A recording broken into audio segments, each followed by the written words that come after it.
My blog. જય Shri Krishna, good afternoon. કેમ છો બધા? અને હું ને રુદ્રાંશ ખાઈ છે ભૂંગળા ખાઈ છે. ભૂંગળા કેવા છે?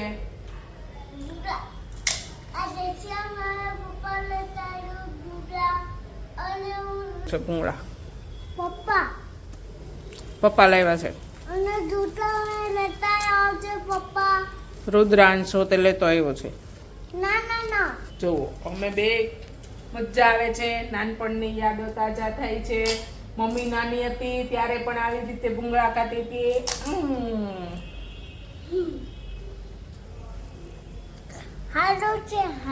હું હાલું છે ફ્રીજ ઉપર કેવા લીટા કર્યા છે. હું લખ્યું છે બધું.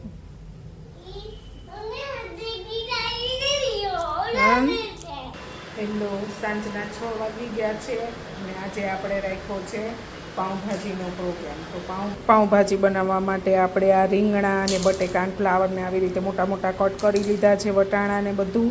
અને એમાં 2 ગ્લાસ આપણે પાણી મૂકી દીધું છે અને પછી આપણે એમાં મીઠું અને હળદર થોડીક નાખીને આપણે એને 4 સીટીથી બાફી નાખીએ છીએ. ચાલો પછી આપણે એક પેણીમાં આપણે જાજુ તેલ મૂકીને પહેલાં એમાં હિંગ નાખી, પછી લસણ નાખ્યું, કાંદો નાખ્યો અને આ કેપ્સિકમ આપણે બારીક કટિંગ કરીને નાખી દીધા છે. કે હવે આપણે કાંદો જ્યાં સુધી બ્રાઉન રંગનો ન થાય, ગોલ્ડન બ્રાઉન રંગનો ન થાય ને ત્યાં સુધી આપણે એને સાતળવાનો છે. ભાજી બનાવવામાં કેટલો ટાઈમ છે? બસ જો આ કાંદો અને ટમેટું, કાંદો અને લસણ ને બધું સતળાઈ ગયું છે. હવે આ ટમેટાની પ્યુરી નાખું છું અને થોડીક 10 મિનિટ થશે મસ્ત મજાની ભાજી રેડી થઈ જાય છે. ટમેટાની પ્યુરી નાખી દીધી છે. પછી આપણે જે આ બફાઈ ગઈ છે સબ્જી એને આપણે મેશ કરીને પછી આપણે અંદર એડ કરવાની છે, મસાલા એડ કરવાના. ભૂખ લાગી છે. ભૂખ લાગી છે. ભૂખ લાગી તો બનાવીએ જ છીએ ને, કેમ નથી બનાવતા?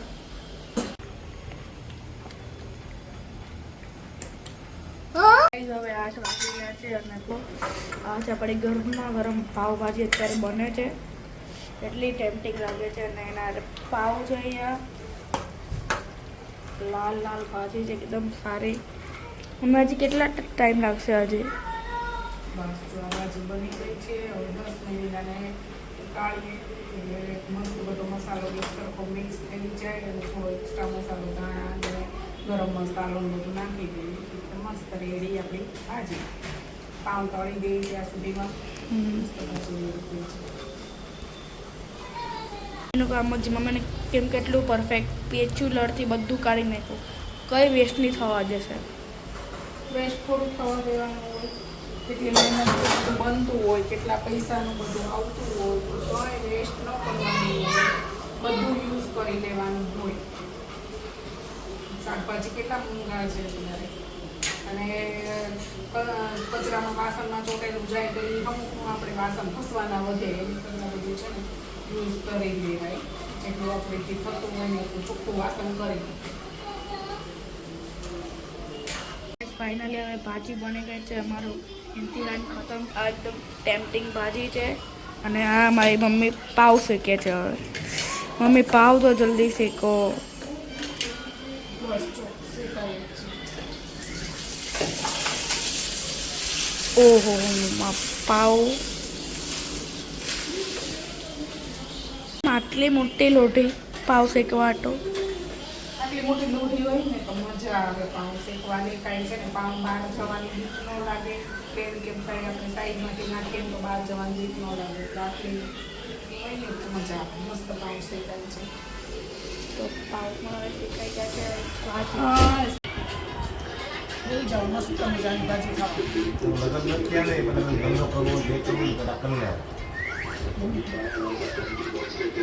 અત્યારે છોકરા હોય તે અત્યારે ખાવાનું તો બહુ સારું લાગે પણ પાછળ આટલું બધું કામ હોય હે ને મમ્મા? આટલું બધું વાસણ કામ નીકળે ત્યારે ખબર પડે. અને છોકરીઓ હોય એને તો વાંધો ન આવે, પણ છોકરી ન હોય એને બધું એકલા કરવાનું થાય એ તો મોડા જ નમરા થાય. હજી આ રસોડું જોઉં છું, પછી વાસણ ખોસીશ, બધું ચડાવું છું, કલાક પાકો હોય જશે.